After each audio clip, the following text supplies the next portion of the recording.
देखो यार, अगर तुम लोग एईडब्ल्यू के हार्डकोर फैन हो तो ये वीडियो तुम्हारे लिए मस्ट सी होने वाली है, क्योंकि गाइस यहाँ पर एईडब्ल्यू के डायनामाइट रैम्पेज और कोलिजन के बाद एईडब्ल्यू का अब यहाँ पर एक और नया शो आ रहा है। एईडब्ल्यू में टोनी खान के इन रिंग डेब्यू को लेकर बैक स्टेज से बहुत बड़ी अपडेट आ चुकी है। एईडब्ल्यू में मीरो के रिटर्न सिचुएशन को लेकर मीरो की तरफ से काफी बड़ी अपडेट आ रही है। एनजेपीडब्ल्यू में एजे स्टाइल के सक्सेस को लेकर एजे स्टाइल का काफी बड़ा स्टेटमेंट आ रहा है। तो गाइस वहीं एईडब्ल्यू के कल होने वाले डायनामाइट शो के ऊपर हमें यहाँ पर क्या कुछ चीजें देखने को मिलेंगी, इसको लेकर हम इस वीडियो पर बात करेंगे। तो गाइस चलिए बिना किसी देरी के शुरू करते हैं इस वीडियो को। और सबसे पहले बात करेंगे एईडब्ल्यू के ब्रांड न्यू वीकली शो की। वेल गाइस ये बात तो हम सभी लोगों को मालूम है, एईडब्ल्यू करंटली यहाँ पर वार्नर मीडिया के ऊपर उनके 3 वीकली शो ब्रॉडकास्ट करती है, जहां पर वेडनेसडे को एईडब्ल्यू कंपनी 2 घंटे के लाइव डायनामाइट को ब्रॉडकास्ट करती है, फ्राइडे को एईडब्ल्यू कंपनी 1 घंटे के रैम्पेज शो को ब्रॉडकास्ट करती है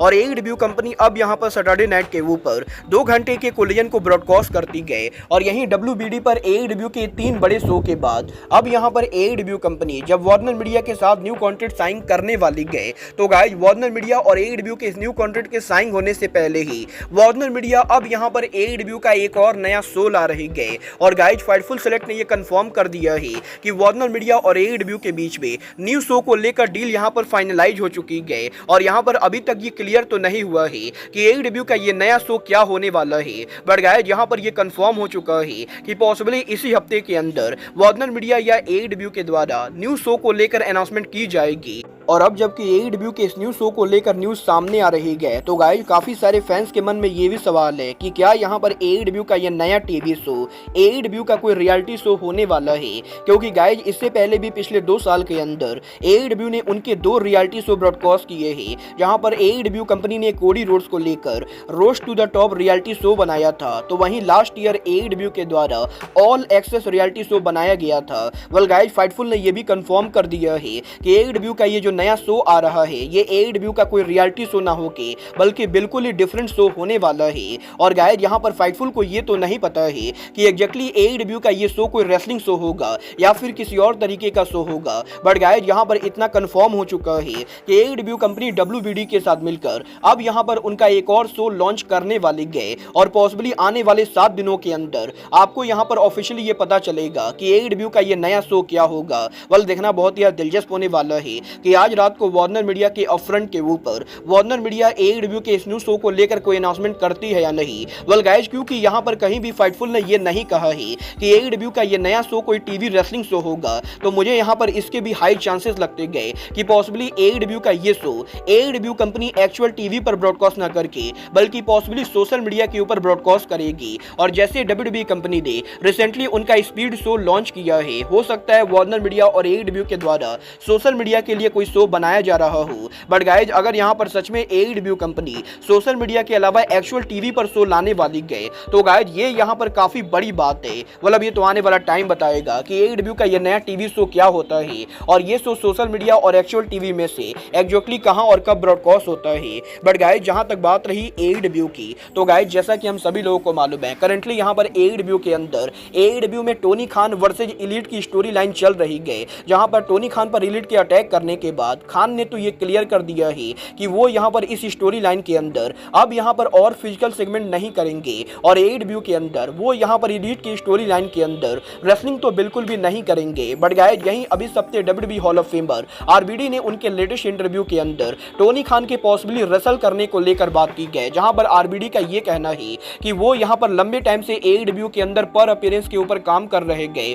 और जितनी बार भी एईडब्ल्यू के बैक स्टेज के ऊपर वो टोनी खान से बातें करते गए, टोनी खान से बातों करने के बाद डेफिनेटली यहां पर आरबीडी ये बोल सकते गए कि यहां पर ये बिल्कुल भी इम्पॉसिबल नहीं होगा अगर टोनी खान एईडब्ल्यू के अंदर फ्यूचर में एईडब्ल्यू के अंदर मैच के अंदर रेसल करे, क्योंकि गाइड यहां पर आरबीडी को ये लगता है कि टोनी खान रेसलिंग को लेकर बहुत ही ज्यादा पैशनेट है। और गाइड डेफिनेटली क्योंकि टोनी खान ट्रेंड रेसलर नहीं गए तो वो एक्चुअल मैच तो रेसल नहीं करेंगे। बट गाइड हो सकता है एईडब्ल्यू में एलीट की स्टोरी लाइन के अंदर टोनी खान यहां पर कॉमियो मैच रेसल करे और शायद टोनी खान किसी मैच के अंदर हमें यहां पर एलीट के ऊपर अटैक करते हुए दिखाई दे। वेल गाइज मुझे यहाँ पर पर्सनली इसके 0 चांसेस लगते गए कि टोनी खान AEW के अंदर किसी तरह का कोई भी मैच रेसल करेंगे। बट गाइज आप लोग AEW के अंदर टोनी खान को रेसल करते हुए देखना चाहते हो या नहीं, आप लोग मुझे कमेंट करके बताइए। बट गाइज चलिए फिलहाल आगे बढ़ते हैं और बात करते हैं AEW में मीरो की इंजरी और रिटर्न सिचुएशन की। वेल गाइज ये बात तो हम सभी लोगों को मालूम है, मीरो यहाँ पर करंटली इंजरी की वजह से AEW के शो पर कंपीट नहीं कर रहे गए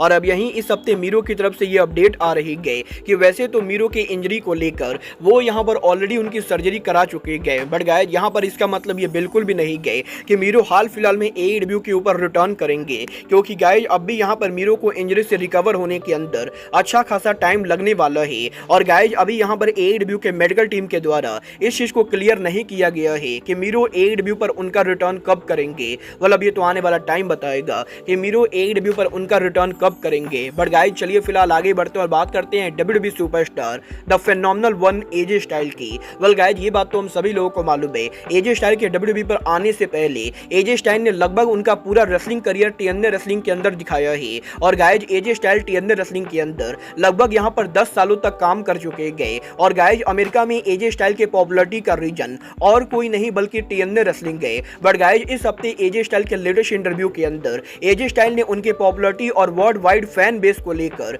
TNA की जगह NJPW को क्रेडिट दिया है, जहां पर AJ स्टाइल का ये कहना है कि वैसे तो TNA के अंदर AJ स्टाइल ने NJPW के मुकाबले ज्यादा टाइम तक काम किया है और TNA वो रेसलिंग है जिसपे यहाँ पर AJ स्टाइल ने उनके करियर की शुरुआत की थी। बट गाइज यहाँ पर AJ स्टाइल पर्सनली ये बिलीव करते गए कि जब 2014 में AJ स्टाइल ने TNA को लीव करके NJPW में जाकर बुलेट क्लब को ज्वाइन किया और जब यहाँ पर AJ स्टाइल के पहले टाइटल मैच के अंदर ही वो यहाँ पर जापान के biggest title IWGP world title को जीते, उस समय यहाँ पर वर्ल्ड वाइड रेसलिंग फैंस के बीच में AJ स्टाइल की पॉपुलरिटी काफी ज्यादा ग्रो हुई। और गाइज यहाँ पर AJ स्टाइल का ये कहना है कि AJ स्टाइल के TNA में सालों तक काम करने के बाद भी WWE के द्वारा AJ स्टाइल को कभी भी अप्रोच नहीं किया गया। बट गाइज NJPW में AJ स्टाइल के 1 साल काम करने के बाद ही WWE कंपनी ने AJ स्टाइल को 2015 में कॉन्ट्रैक्ट किया और इसके बाद जब 2016 के अंदर AJ स्टाइल का NJPW का दूसरा कॉन्ट्रैक्ट एक्सपायर हुआ तो WWE कंपनी ने दोबारा AJ स्टाइल को कॉन्ट्रैक्ट किया। और गाइज AJ स्टाइल पर्सनली ये बिलीव करते गए कि AJ स्टाइल ने 2014 से 2016 के बीच में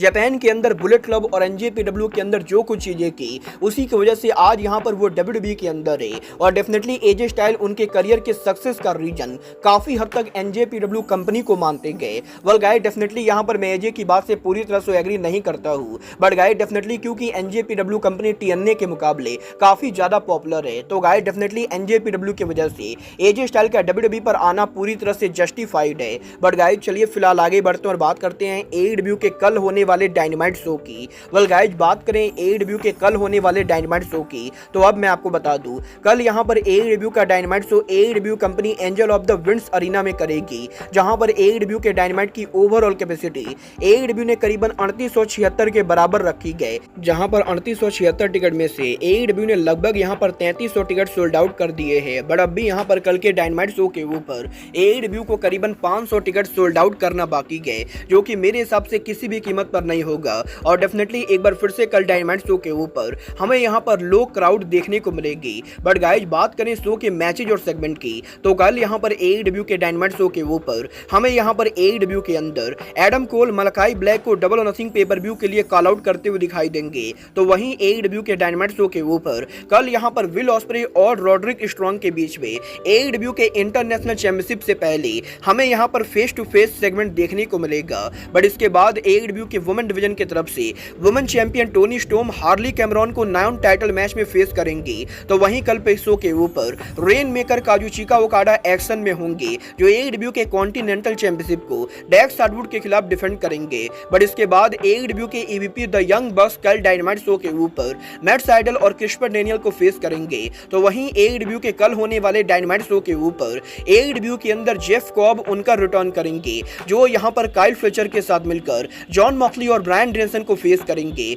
बट इसके बाद AEW के डायनामाइट शो के ऊपर कल यहां पर मर्सिडीज मोन और विलो नाइटिंगेल के बीच में TBS चैंपियनशिप का कॉन्ट्रैक्ट साइनिंग होगा। तो वहीं AEW के वर्ल्ड टाइटल एलिमिनेटर मैच के अंदर सॉर्ब स्टिकलैंड AEW में ब्रायन केज को फेस करेंगे। और गाइज यहां पर AEW के कल होने वाले डायनामाइट शो के ऊपर इन सभी बड़े मैचेस और सेगमेंट के साथ पॉसिबली हमें यहां पर एक और जो सरप्राइजिंग चीज शायद देखने को मिले वो होगा डार्बी एलन का शो पर रिटर्न होना, क्योंकि कल यहाँ पर AEW कंपनी डार्बी एलन के होम टाउन के पास उनके शो को करने वाले गए। और गाइज यहाँ पर डार्बी एलन ने ऑलरेडी 2 हफ्ते पहले उनके इंटरव्यू के अंदर ये बात कही थी कि वो यहाँ पर वाशिंगटन में AEW के डायनामाइट शो के ऊपर पॉसिबली यहाँ पर अपीयर हो सकते गए। वेल देखना बहुत ही दिलचस्प होने वाला है कि कल यहाँ पर वाशिंगटन में AEW के डायनामाइट शो के ऊपर डार्बी अपीयर होते हैं या नहीं। वेल गाइज एक बात मैं डेफिनेटली कहना चाहूंगा, AEW के इस हफ्ते कोलिजन शो पर काफी ज्यादा क्राउड होने के बाद भी AEW के कोलिजन पर जहां AEW ने काफी बेकार कार्ड बुक किया,